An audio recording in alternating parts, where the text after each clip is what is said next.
currency. Okay? Yes. Safina. Safina. Safina. Safi sana. Lakini amweki sauti. Unajua Safina sisi tuko kama umeshaisikia kuku imetaga mayai. Kuku inataga mayai moja, lakini the whole village must know. So the whole village must know that Safina is here. Tuko pamoja? Safina! Safi! Safina! Safi! Safina! Safi sana. Mwite! Safi! Wanjigi! Safi! Asanteni sana. Safina was registered after a lot of struggle in 1997. But the party was formed in 1994, but then it was not Safina, it was a trust called Mwangaza Trust. During those days, for some of us who are living then, we know how hard it was operating under the leadership that was in power then. So people had to keep hiding other things. So Safina was hiding under a trust called Mwangaza. But finally, after a long struggle in 1997, just days to the 1997 general election, the party was registered and it fielded candidates in that coming election. Among them is my able party leader who was elected then. There were other MPs, and therefore we got an opportunity to nominate. And being a party that is anti-tribalistic and a party that cares for the less fortunate, the first person who got the nomination was Mr. Richard Leakey. And fortunately, the regime then knew how to destroy parties. So Richard was poached from the party and joined the Kano government. But we still got an opportunity to re-nominate. And again, as I said about the party, the less fortunate, the person who got that slot was a disabled lady. She was blind, called Josephine, Honorable Josephine Senior. Yeah, I'm sure when I tell you these stories, you are remembering the events as they unfold. So we have a few candidates since then, and we have gotten an opportunity to build political careers. There are many members of parliament who have been elected on this party's ticket. Just those who come off my mind are Honorable Wakabado, Honorable Abdul Hussein Mohammed, Honorable Ifre Maina, Honorable Peter Munya, Honorable Farah Maalim, and many others. So the party is committed to reform. It is actually the hope of the reform movement in Kenya. As I said, it is an anti-tribalistic party, defender of human rights for ordinary Kenyans, and that we seek to destroy the system of patronage and personality cults. These are some of the things that are ruining even very stable democratic parties that we have seen. Otherwise, the symbol of the party is an ark, as you can see. The ark, maybe most of us, biblically, we know that we survived the tsunami of that time because of the ark. And this is what Safina seeks to do, to make sure that this country does not sink, so that everybody, every Kenyan, and every animal, and every tree, and every road will get into the ark. Thank you very much. Asanteni sana. Thank you, David. Thank you.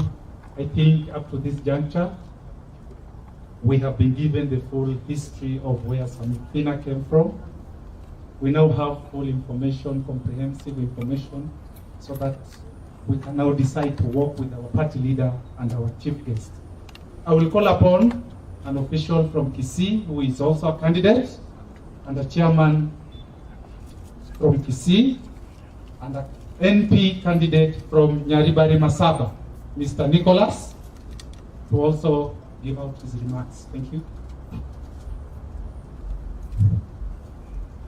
Party leader, our chief guest, chairman of Safina Party, Secretary General, all members of the NEC, and all of you here present today.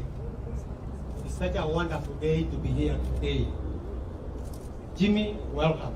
In the morning I tweeted and I said, we have heard stories, but I think we were yet to see Hurricane JW. And we will be seeing Hurricane JW. From Kisii, and on behalf of the people of Kisii, we normally call ourselves Omogusi. Sisi, we have what we call unity in diversity. If you go to Kisii, there is no euphoria. You will find everybody, and we accommodate everybody. What we only ask for is fairness in everything that we do. And in this case, I'm very happy that we in Safina, we cherish the same things that we as Abagusi cherish in terms of politics. Guest of honor, party leader, I am accompanied by a young man who is also seeking a position of member county assembly. He's called Nyaben. Where are you, Nyaben? Okay. Please, we are not leaving our young persons behind. It is about all of us. Nothing about us without us. And when we look at what we are doing in Kisii, as I say, we do not have euphoria. Safina? Safina. Safina? Safina. Safina? Safina. Finally, our clarion call as Safina. Everybody knows this.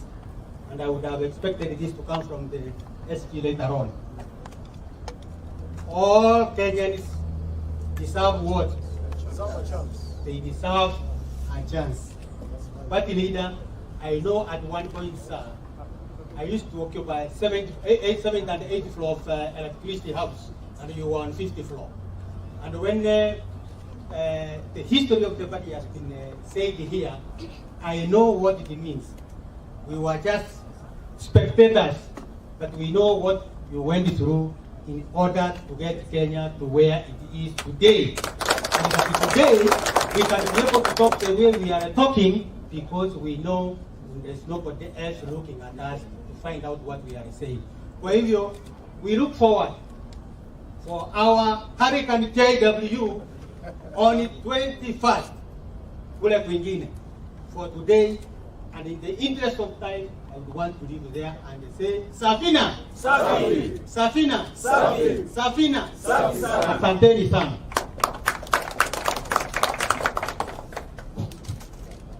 Thank you, Bwana Nicholas. That was very nice insight. Now I will call upon again the Secretary General, Mr. Give his remarks. The first time we were introducing your officials. Now you need to give what is in your heart. Maybe this time nitaongea na Kiswahili kidogo tu. Tukiangalia pale nyuma mnaona tuko na vijana. Sisi tumekuwa kwa hii pate tangu 1994. Na tunataka sasa, we have mentored some youth, na tungetaka washikilie hapo sasa. Nao waendelee hapo. Kwa hivyo hiyo ni kitu moja ambayo ningetaka kusema, alafu niseme pia kile tunataka kufanya ni kitu tunataka sasa mara hii tunataka ikue Safina ikue the third post. Unajua that post? Si mambo ya two horse races. Sasa mara hii tunataka tukue sasa the third one. Na tuoneshe hawa watu that we can change this country kulingana na vile Safina ikue imefikia tangu mwanzoni. So mjue sasa Hata juzi nimeona watu wanaandika kwa social media wanasema mlipuko wa Safina umeingia. Na tunagojea ulipuke. Na kwa sasa tuko na candidates wengi sana ambao wanasimama na Safina. We've got even governors all over the countries ambao wanataka kusimama na chama, na najua by next week tutakuwa tuko na candidates wengi. So sitaongea sana, lakini nitasema nikisema vile tunasemanga, unajua slogan yetu tunasemanga Safina, tukisema Safina tunasema safi. Tukisema Safina tunasema safi. Tena tukisema Safina tunasema safi sana. So let's try that, eh? Yes. Safina. Safi. Safina. Safi. Safina. Safi sana. So you need to add another one, safi. So tuko na wageni wengi hapa, na nafikiri bwana MC sijui kama you give them a chance, maybe waongee kidogo tu, maybe, lakini chama nafikiri you will introduce them and you wapatie chance now waongee from even other political parties. Asante.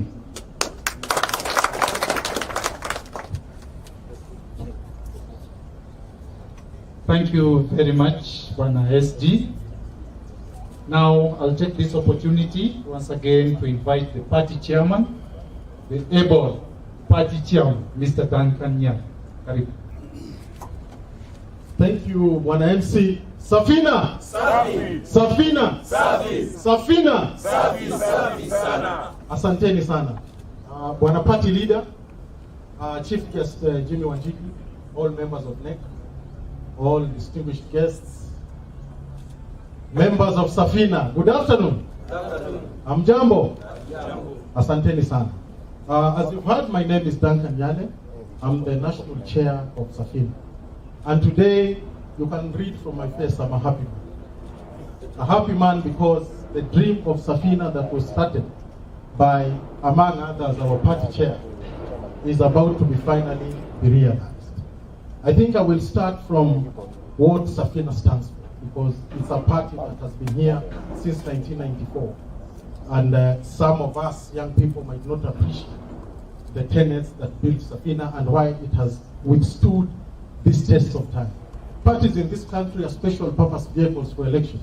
I think when party leader, you'll agree with that. But Safina has withstood the test of time.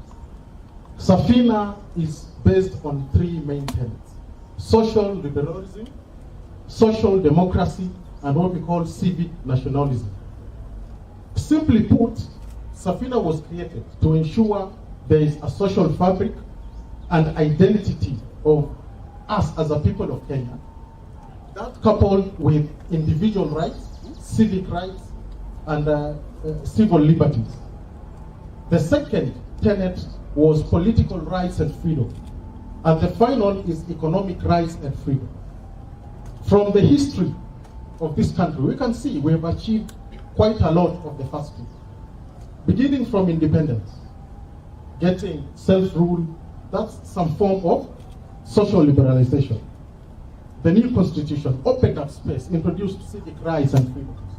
Political rights, like the SG aptly said, the party leader and their generation have done quite a lot for someone like me to be able to stand here and be able to address people or address this country without fear of any kind. Knowing there is no kind of victimization that can come my way because of the job that they did. So today, I think what we are left with, or where this country is at a crossroads, is the economic liberation.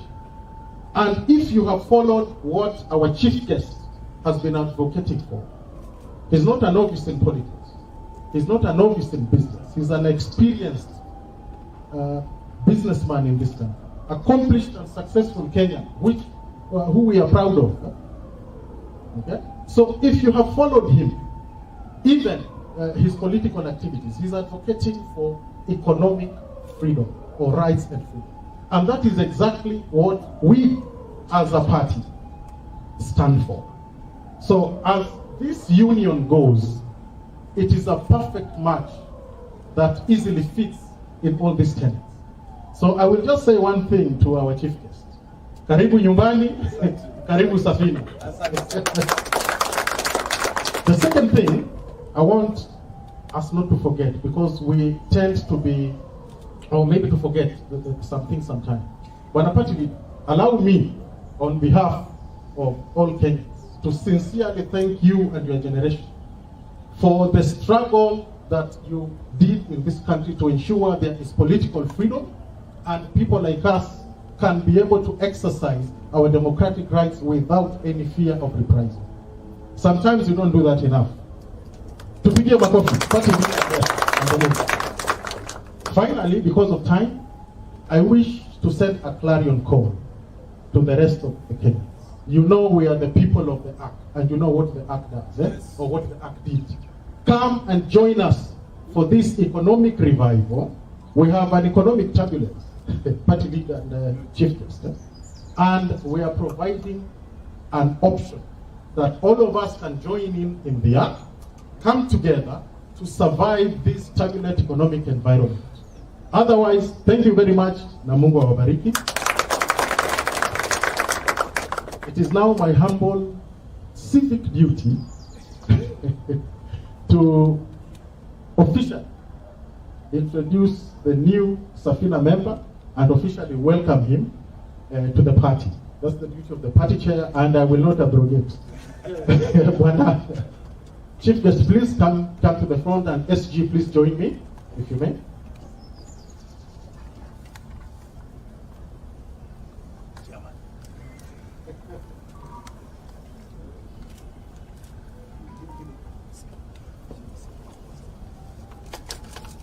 So we shall jointly with the SG hand over the certificate of life membership to the chief guest, after which we shall adorn him with some regalia you will see, because we are the fearless lot.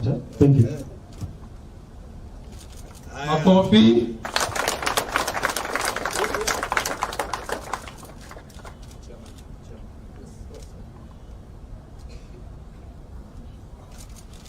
Makofi tena.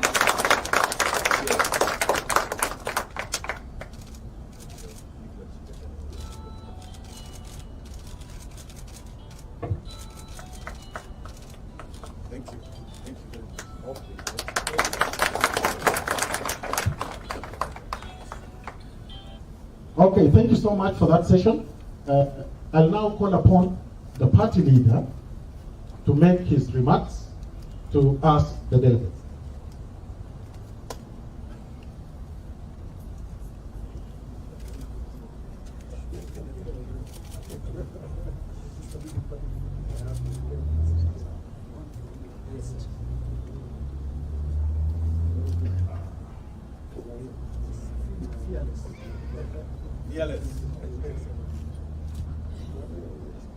Let me start by appreciating and thanking Safina's National Executive Committee. Ladies and gentlemen, you were introduced to here are individuals who have stood with this party through thick and thin, and they have remained committed members of the party. Please give them a clap. Second point is to say that Safina's vision from the very beginning, one, the new constitution. Those who want to acknowledge accuracy of history will acknowledge that Safina played a key role in the struggle and the realization of the 2010 Constitution.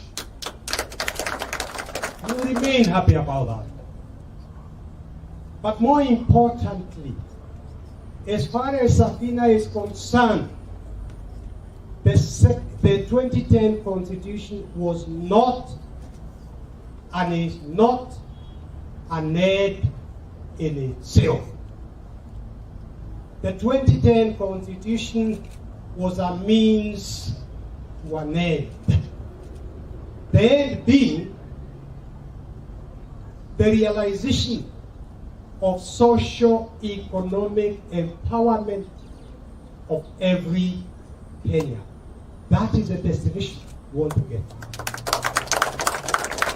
Put quite simply, we want when we say every Kenyan deserves a chance, what we mean is simply that every Kenyan should live in dignity and free from want. No Kenyan should sleep hungry because he or she doesn't have adequate food. And if truth be told, there are many Kenyans who are sleeping hungry. True or not? We want every Kenyan to have access to affordable health care. We want every Kenyan to have adequate housing. We want every Kenyan to have access to clean water. We want every Kenyan to be economically empowered. Kenyans are people who are self-respecting. What they want is a chance to work and live on the basis ya jasho yao. Sio kuogopa. So we want that social economic empowerment. That is the business that remains to be achieved. And that is what gives me singular pleasure in welcoming Jimi Wanjigi here to the Safina board, because that is the vision he shares here. That is why he has chosen to join Safina. I know, and you know, that there are many other parties he could have joined civil. Yes. There are many parties. But he chose to join this particular party because of its ideology, because of what it stands for, because of the vision. That is why he has joined this party. And I want to say that we have welcomed him today. We welcome all those who wish to contest elections, either as MCAs, members of parliament, governors, senators, and the presidency. We welcome all of them to join the party. And I, as the party leader, encourage them, even those who want to contest for the presidency. That is a decision that is going to be made by the National Delegate Caucus in a fair, equitable manner. But in the meantime, I call on all of them, those who wish to contest on the Safina ticket, the presidency, senators, MPs, to get out into the campaigning. The final decisions will be made by the National Delegates Caucus. So, my good friend Jimi Wanjigi, karibu sana. Some of us who have already said we will not be seeking elective positions. But it doesn't mean we are retiring from politics. There are many roles that you can play even without being an elected member. Most of the achievements we made towards changing this country, those of us who are in the struggle that my friend from Kisi was mentioning about the electricity house, we did not achieve those because we were in the National Assembly. It is important for some to be inside. It is equally important for them to be outside. Today, the people who are actually standing up for the Kenyan people is the civil society. They are not even in the National Assembly. So karibu sana, karibu tena, and I say to you, if you will be seeking a Safina's ticket for other positions, don't wait. The elections are in August. There isn't a lot of time. You and the others who may wish to seek Safina's ticket for the presidency, we want you to go directly to the people. Safina will decide with the national delegates. Congress who to give the ticket. Asanteni sana, and karibu sana. Those who have been thinking that Safina is dead, I want to assure you, Safina has been complying with the requirements of the Political Parties Act. We've got branches required, over 25 active branches across the entire country. We've got membership, we've complied with the law regarding political parties. And yes, there are many parties which have come and gone. We fought and sacrificed because of multipartyism. And that is something we hold dear. So we are not going to agree to be swallowed and that sort of thing. No, no, no. Any other party that shares in our ideals, we can share on issue by issue basis. But we will remain, Safina, with our vision and with our ideals. So wale ambao walikuwa wakifikiria kwamba ati Safina imekufa, kwanza alama yetu ni mengi. There comes a time when you got to go and refurbish the ship in dry docks before relaunching it. Tumemaliza hiyo marekebisho, sasa Safina iko tayari. Tena kuna wale ambao wanasema msemo, kiona simba amenyeshewa usije ukafikiri yeye ni baka. Kwaherini na karibu sana, all of you, for coming for this important occasion. I thank you. So,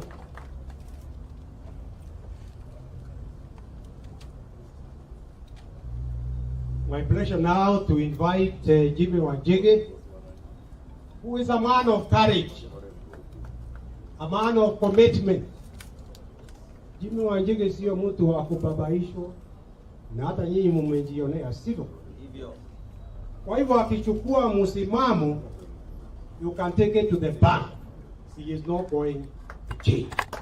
He's got the experience, he's interactive, and he now knows. I was teaching him the other day, kila mmoja wetu na ile wanaita Damascus moment, ndio na yake imefika, simemwona kwa gazeti. So his commitment, I am satisfied is completely done. Karibu sana.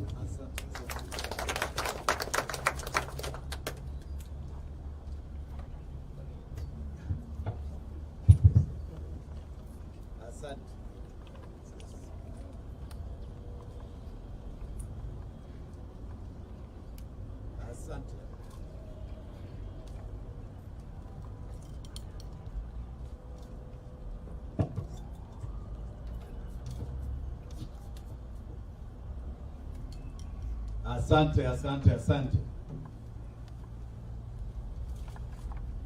God is good all the time. And all the time God is good. Safina. Safina. Safi sana. Asanteni sana. My party leader and all the wonderful officials of this great party, Safina, including the wonderful introduction from both yourself and the chairman. I think before I speak, if you can please indulge me, I have two very special friends that I'd like to say a word. I have right to my left here, Honorable Gindo, who is actually my presidential campaign chair. And I have a very, very good friend that I've known for a very long time, who has stood with me through thick and thin in this wonderful party called ODM, called Steve Bobo. I think Steve, start with you.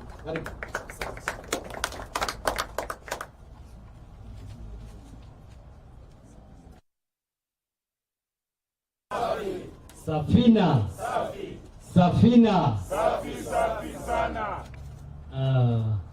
His Excellency, Party Leader, the Secretary General, Mheshimiwa, and all the party officials, together with the beautiful Kenyans I see. Hamjambo. My name is Steve Mbogo. I'm a politician, I'm a leader, and I'm a businessman. Now, there is a saying that says, you can fool people for some time, but you cannot fool the people all the time. As you know very well, I and His Excellency Wanjigi, we were members of the Orange Democratic Movement. But I think the whole country saw our fate. Si ni kweli? Si mliona tukikimbizwa? So first I want to tell Safina that thank you very much for admitting us. We come with a zeal, zest, and temerity you have never experienced in your party before. Now I want to tell Kenyans that it is time we all stand up and advocate for our rights. I want to talk to my fellow young people in this country. I know you've lost hope. I know you have not seen direction. But I want to guarantee you that where there is a will, there is a way. I want to tell Kenyans that people go to an election because of purpose. As we speak today, no Kenyan is happy here. And we need a liberator of nothing else but what the party leader has said, the social economic liberation. And I want to tell you, you can never take a veterinarian to assume the role of a neurosurgeon. If your cow is sick, you need a veterinary officer to treat it. Si ni kweli? Yes. This country is ailing economically. And I want to tell you, because of purpose, we need someone who understands how to take the agenda forward. I want to tell Kenyans we have a sure bet. We have a what? Sure bet. And come August, for those who are failing and don't want to understand, His Excellency, under the Safina party, will carry the day and will be the President of the Republic of Kenya. Kwa hayo machache, as we embark to our normal businesses, I just want us to ask ourselves one question. Today we are being paraded about two horses. One entered in politics in the year 1982. Those are 40 years. The other one entered into politics in 1992. Those are 30 years. They have all served in all big positions in this country. What do they have to show for it? What is it they're telling Kenyans that they will send and take our agenda and our lives forward in the next 5 or 10 years? So they should understand that there is a revolution in the mind. In the economical sector we are going through, we are transiting to the third industrial revolution. These are people who did not even contribute to the second industrial revolution in this country. And we will speak, because the biggest question you will answer, all of you as Kenyans, the biggest question is when one day your child asks you, Daddy or Mommy, where were you when this country was going to the sharks? Where were you when money was being squandered? Where were you when other countries were moving with the world of today while we dilly-dally on non-issues that we all know are not the issues ailing our country? Sawa sawa? Pole munisamehe, unajua wanasiasa tukipewa microphone. Today is not my day, but I just wanted to pass that message and tell you, His Excellency, we have not yet stood with you. We will stand with you and by you. If there is one person I know who will have a genuine army in this country, is His Excellency Jimi. Na ndio nawaomba, He's someone who is sacrificing. He's not someone's project. He's sacrificing so that you and I and the future generation can initiate a transition or an evolution of new leadership and progress in our country. Asanteni na Mungu awabariki.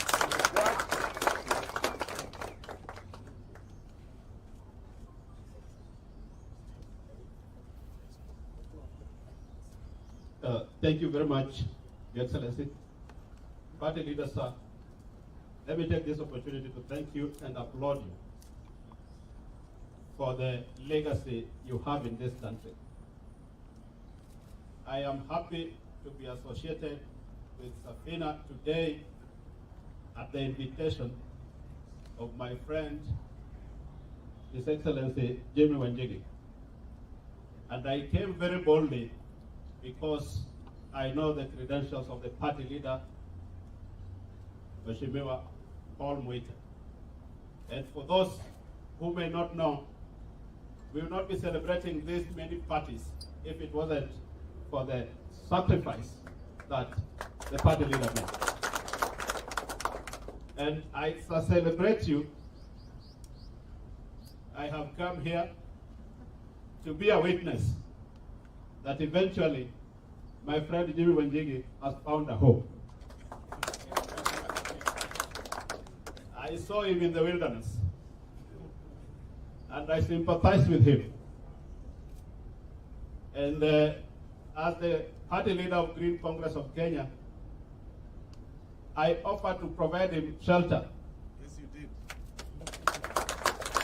So that he was not to be rained on. But today he has found a home and I have come to witness. I know one thing about Jimi Wanjigi. He is a fearless person. And I love fearless people. I am equally fearless. Amen. And Kenya requires fearless people.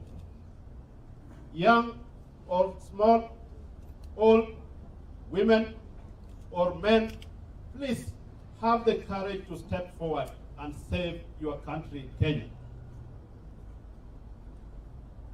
I joined today because I know the voices for change are everywhere in Kenya. Everybody in their heart are looking for change. And we are going to join hands as Kenyans yearning for change. And we will fight to see that change comes to Kenya so that all of us can benefit from this country called Kenya. I know today you have found a home, and I know your big day is coming, Your Excellency.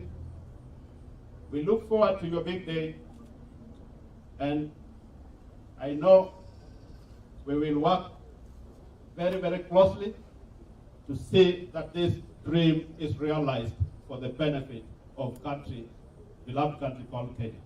With those remarks, I want to wish you all the best as you enter into this journey that will see you crowned and will see you at Kasarani as the next president of the Republic of Kenya. All these young people I see here have hope in you. Please, don't let them down. God bless you. Pigia makofi. Come on. Now I have a speech. I don't know whether I should read it. I think I'll talk off the cuff. Safina.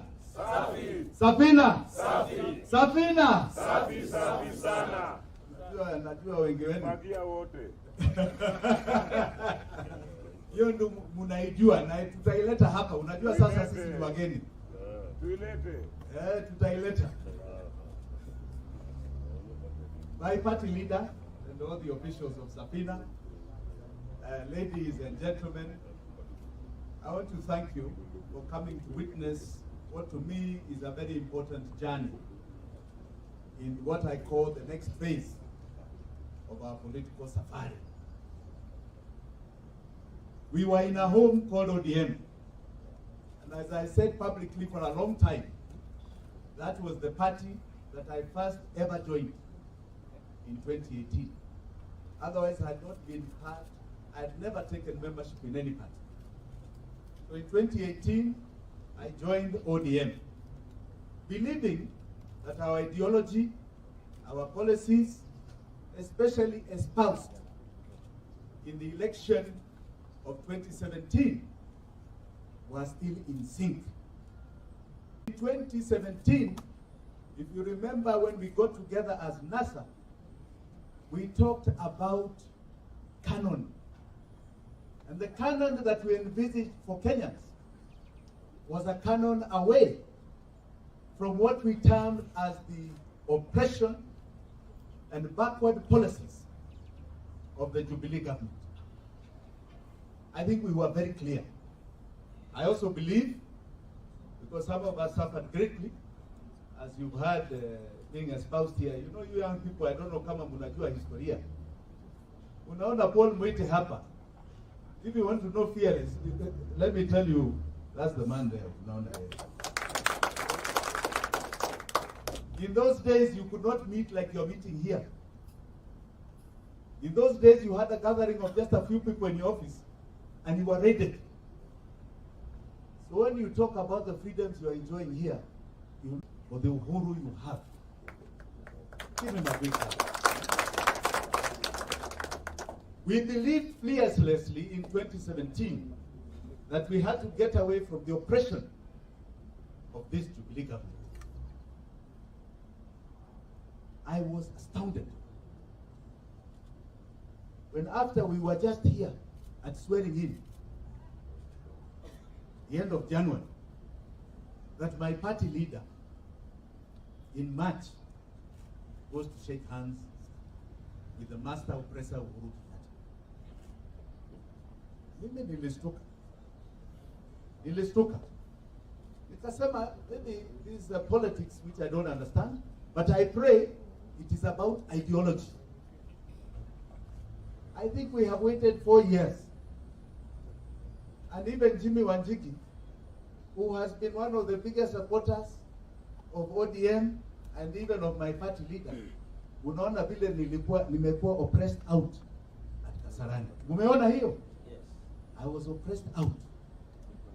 So it seems we did not inject Jubilee with the philosophies and ideologies of canon. It seems they infected us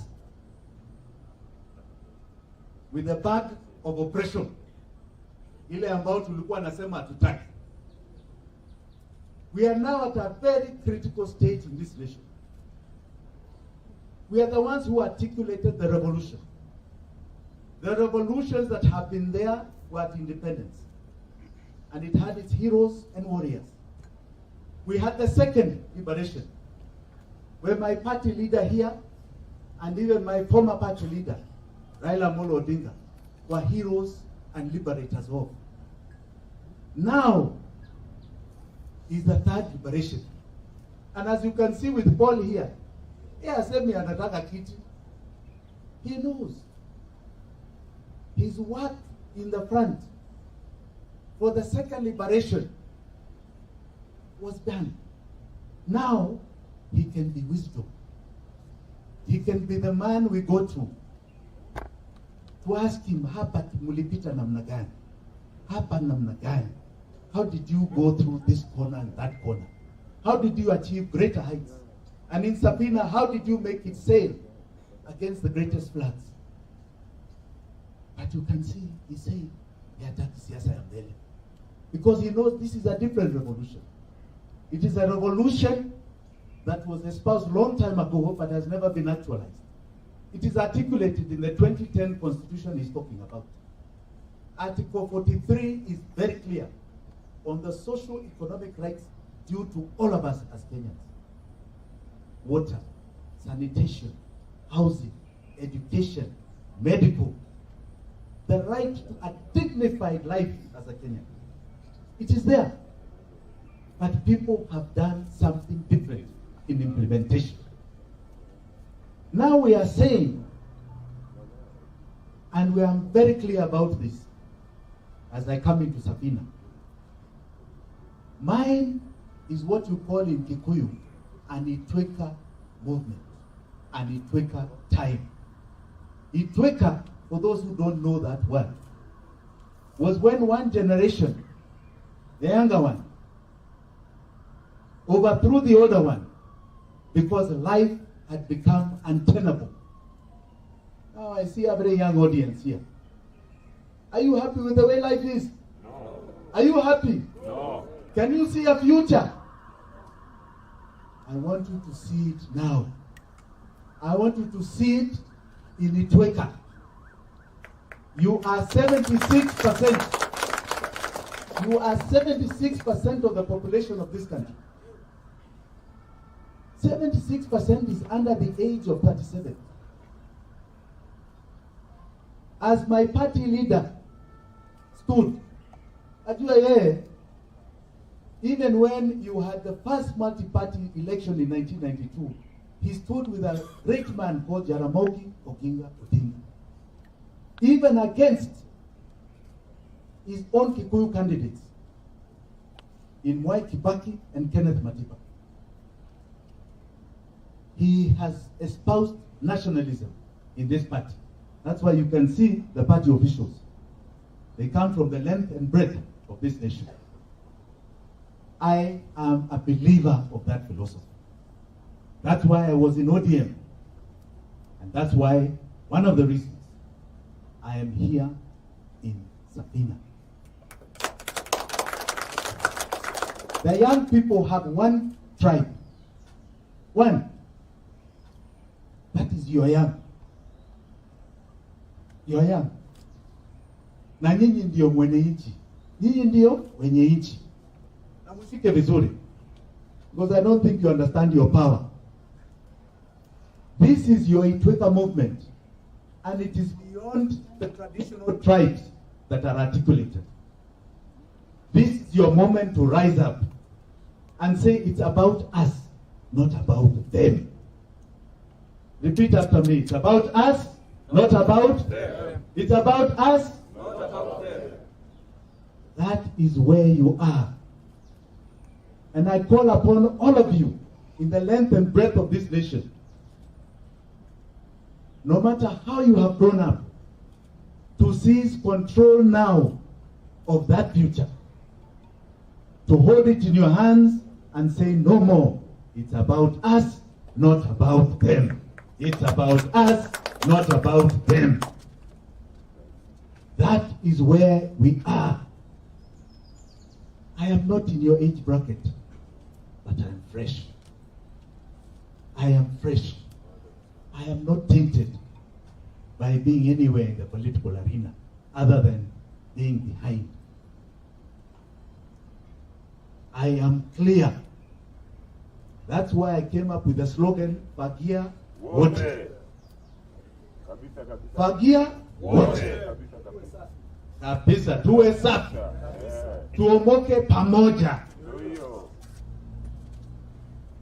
This is the time to say, waende, waende.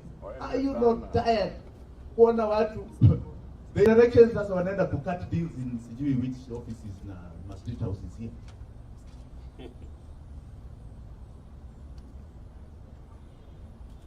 Eh? Where are you wakifanya hizo deals? Muko happy? This is a time for you to occupy your rightful place in those offices, in those corridors of power. If you seize this opportunity, and I believe you will this election, I can assure you this will be the ark that will carry you to the promised land, to the evergreen that Kenya is. That is the symbolism of Safina. And among you, I want to see young Democrats. I want to see you running for seats. I want to see you joining this party.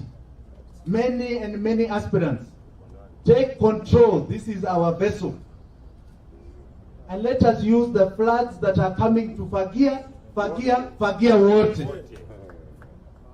Tuomoke pamoja.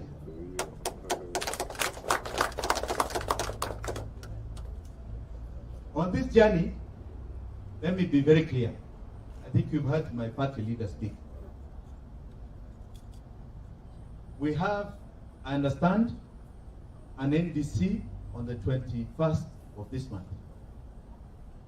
So I will be putting my nomination for presidency of this party. I don't know whether they are the competitors, but I want to assure you, as we are, I don't believe this is a party that will do what was done to me in Kasarani. So those who wish to come, participate, compete, I am a man who believes in competition. Hata the young people, kujeni karibuni sana. But in order to participate, you must be members of this party. The 21st is only in about 11 days. 11, 12 days. Karibuni kwa chama. We are headed for the evergreen. That should be the future of this great land of ours. On that note, let me again thank you, all of you, for this wonderful, wonderful reception. Let us go forward. Fagia wote. Fagia. Fagia wote. Fagia. Fagia wote. Fagia. Tuomoke pamoja. Asanteni sana.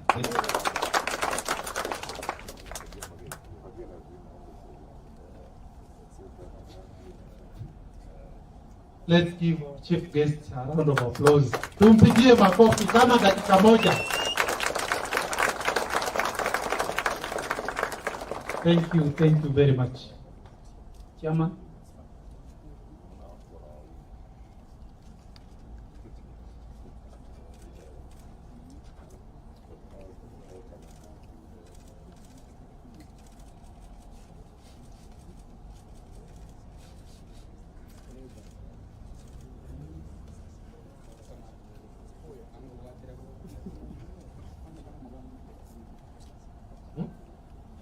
Okay, thank you, Bwana MC. You've seen where the arc is going. Usiachwe nyuma. Safari hii tunaumoka. Safari hii tunafagia. Wote. Tunabeba yote, tunapeleka kwa bahari, inaenda huko. Lazima tufagie wote mpaka tukue Safi. asante. As we expect a tsunami of candidates, tunawakaribisha hata nyinyi vijana mko hapa, tembelea. The office is at View Park Towers, first floor. Unakaribishwa, tuko wazi. Hata saa hii ukitoka hapa, pitia hapo, tukupatie forms, you fill, ukuwe mwanachama. Na pia kuingia mwanachama, kama wewe ni mtu mwanachama wa chama kingine, ingia tu kwa mtandao, hata hii Citizen, you can resign from one party and you join our party from there, from the comfort of your phone. So usiachwe nyuma kwa kuwa uko na kazi nyingi mahali fulani. Tunawakaribisha wote, na vile party leader na chief guest amesema, hatutakimbiza mtu. Chukueni muwe wanachama, tarehe 21 tupatane kwa NDC. Asanteni sana.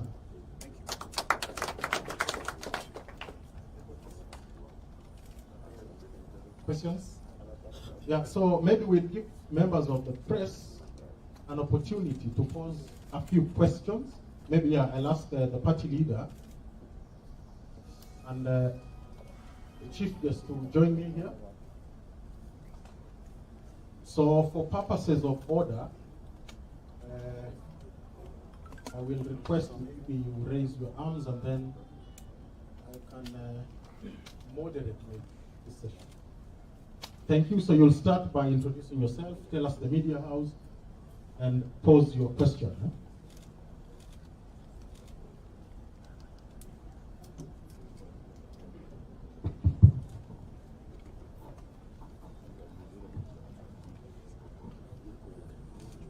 Any question?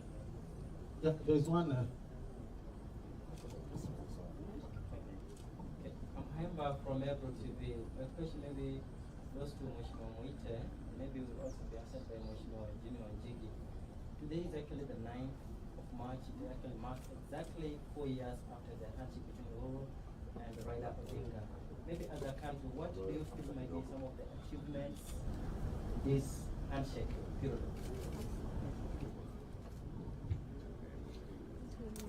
Thank you, Ember.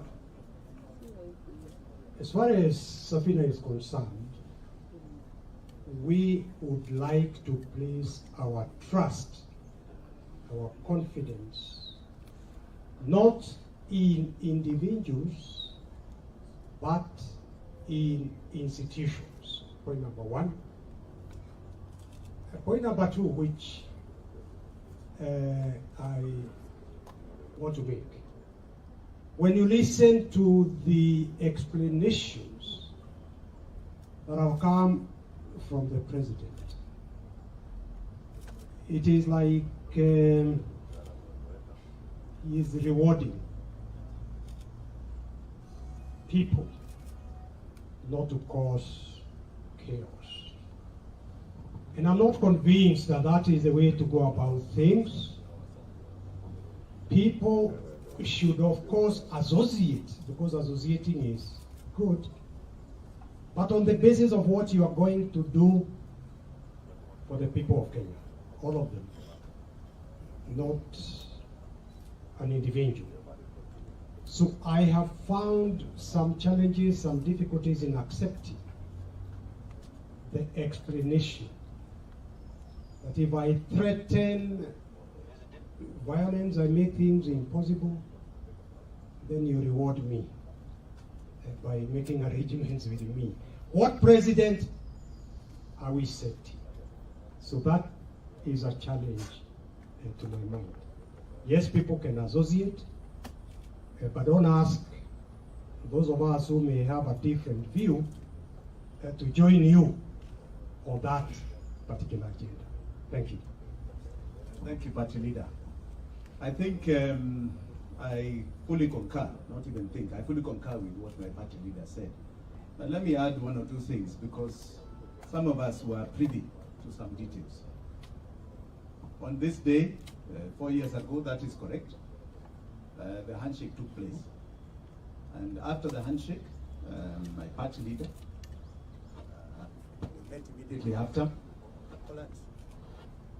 And I will categorically say here, he gave me a document that had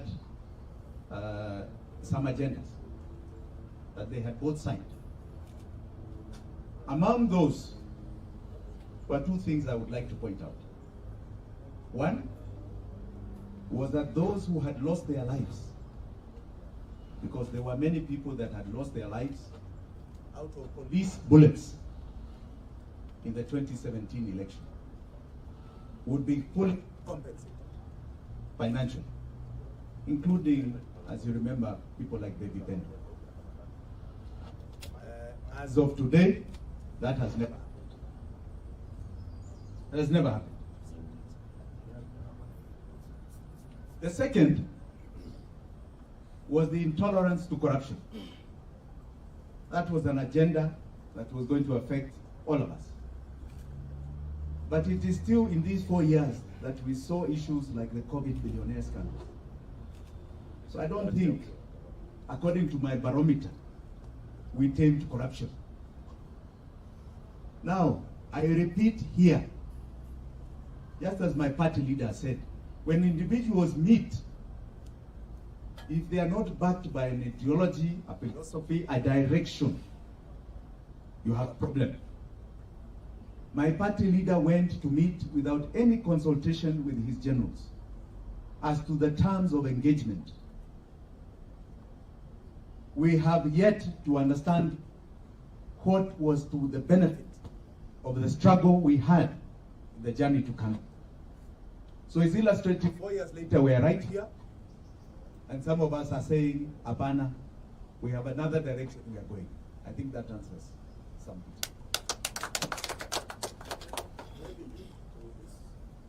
Maybe we can take maybe 3. Okay, naitwa Boni kutoka Royal TV. napenda kujua hivi. Sorry, hebu rudisha tena. Naitwa Boni kutoka MTV. Boni, karibu. Haya, shukrani sana. Napenda kujua hivi. Baada ya ule mfaragano ambao ulitokea Kasarani, kutokea ngumi, upande umepigwa, kukimbia kwa polisi. Pengine imefikiana na kinara wa ODM Raila Odinga, mmesamiana, imekuwa vipi, mmepigia simu, kupiga simu? Kuna maongezi ambayo yanaendelea? Umezungumza ukweli. Nilifukuzwa kabisa na wajamaa ambao walitumwa na Secretary General Edwin Sifuna. Ani sawa, yeye hajanipigia na mimi sijampigia simu. Si yeye ndio alifukuza. Sasa niwapigie kwa nini? Hiyo chama nimewachana nao. Nimefika home. Mambo iko safi kabisa. Na wachia hata nimewasamehe. Najua vile wanafanya na ni sawa tu, na tunawasamehe. Asante. One more question. Yeah, mimi naitwa Emmanuel from KTN News. Emmanuel, karibu. Yes, kwa tumeongea. Labda swali moja tu, kwenu wawili. Party leader, nimeona Kabando ametweet akisema ametoka Safina kwa sababu ya kitu ambao wamekubaliana hapa. Does that concern you? And does the entry of one make another one leave? And is it a 1 + 1 - 2? Thank you. I have been with Kabado, we've been with him. The answer is yes. I mean, a political party would like to have as many people as possible. But you can't force somebody to remain in a party. And therefore, if he thinks it is better to be in another organization, test as an independent candidate, there's nothing we can do. There will be many more people, I believe, many more aspirants who will be seeking to contest on Safina's ticket. But I wish him well. It is his decision. It is his choice. We can't, we can't force anybody to remain. And as far as the party is concerned, we think we know we have made the right decision in welcoming Jimi Wanjigi to membership of this party. If somebody wants to leave because of that reason, that is their decision to make. So we'll be meeting, we'll be having more press conferences. I'm about to finish my sabbatical. So we'll have time to answer many more questions. Thank you. Thank you very much. And may I thank you, ladies and gentlemen of the media, for coming out. We thank you. One more? Yeah, one more. The last one? Okay. My name is Justice from Daily Nation. Justice? Yes, from Daily Nation. My first question is, are there other presidential candidates who have expressed interest apart from Mr. Wanjigi?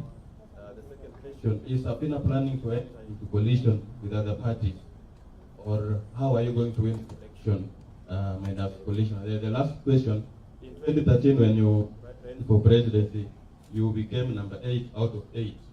You got 12,580 votes. What strategies are you putting in place to ensure that you are going to win this election? Thank you. Thank you for your questions. First and foremost, let me be quite candid. I entered into the presidential race in 2013 in order to encourage young people, including your children, my children, and the others, that you don't have to come from any particular family to contest the elections. Of course, I knew that I had not done mobilization, I had not set aside resources. My objective was to send a message to young people and to encourage them to contest the presidency. And I'm seeing the fruits of that effort that I made. You know, let me tell you the real issue that made me decide that. back in the 90s, I was going to Nakuru, and it was at the height of those dark days. And I think the then mayor of Kabaranet issued a statement saying, Nisiede Nakuru, and said, so-and-so wants to be the president. That was back in 1990. And I responded, we did not have the new constitution.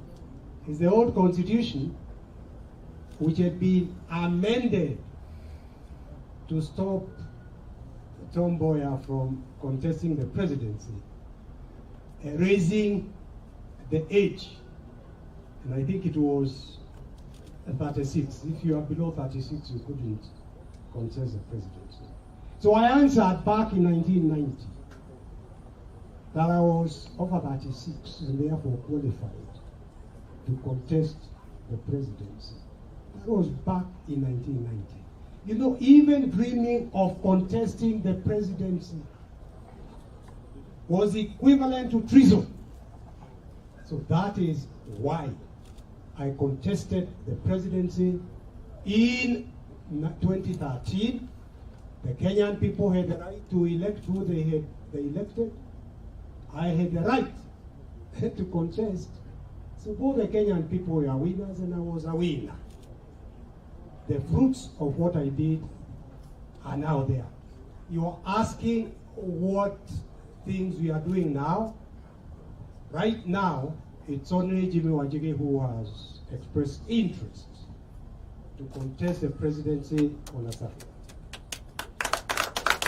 If there are any other individuals, party members, who would wish to contest the presidency on a Safina ticket, the National Delegates Congress will make a decision. But as of now, it is only Jimi Wanjigi. I repeat what I said earlier. Any individual wanting to contest the presidency on a Safina ticket is free to begin campaigning now and mobilizing. The question you're asking me, what mikakati gani nimeweka, that the party will do. If Jimi Wanjigi is nominated by the National Delegates Congress, we will support him. He's got his own campaign headquarters, and he certainly, I know for a fact, he is certainly not getting into this race in order to make a point like I was doing in 2013. He is in this race to win. I think, where is my friend? Justice. Yeah, I think the party leader has answered those questions. Coalition. Coalition. As I said, you've never seen Safina getting into coalition. And our present position is that we will stand as a party.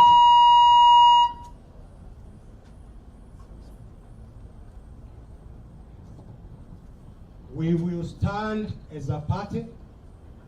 We will field candidates for all the positions. Post the elections, we will be happy to work on issue by issue basis with any of the other parties that will be having a presence in the Council of Governors, in National Assembly, and in the Senate. But to be quite clear, Safina has no plans to enter into any pre-election coalitions with any other party. Thank you. Asanteni sana. Thank you very much. Thank you.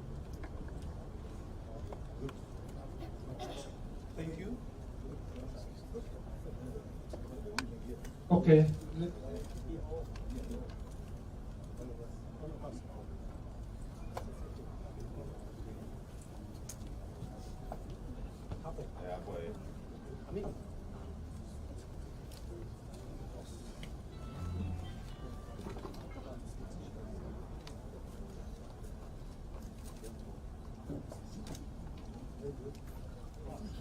Okay. Safina. Safi. Safina. Safi. Safina. Safi. Safi sana. Safina. Safi. Safina. Safi. Safina. Safi. Safi sana. Kabisa.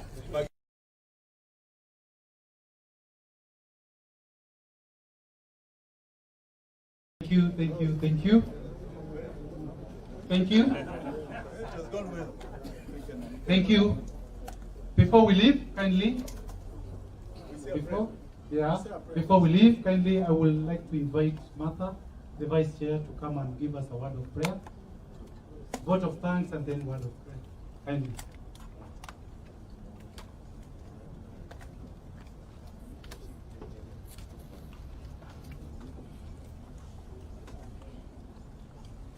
Safina. Safina. Safina. Safi sana. Ni huo mrembo ameitwa Martha ni mimi. Na nimetoka ghetto.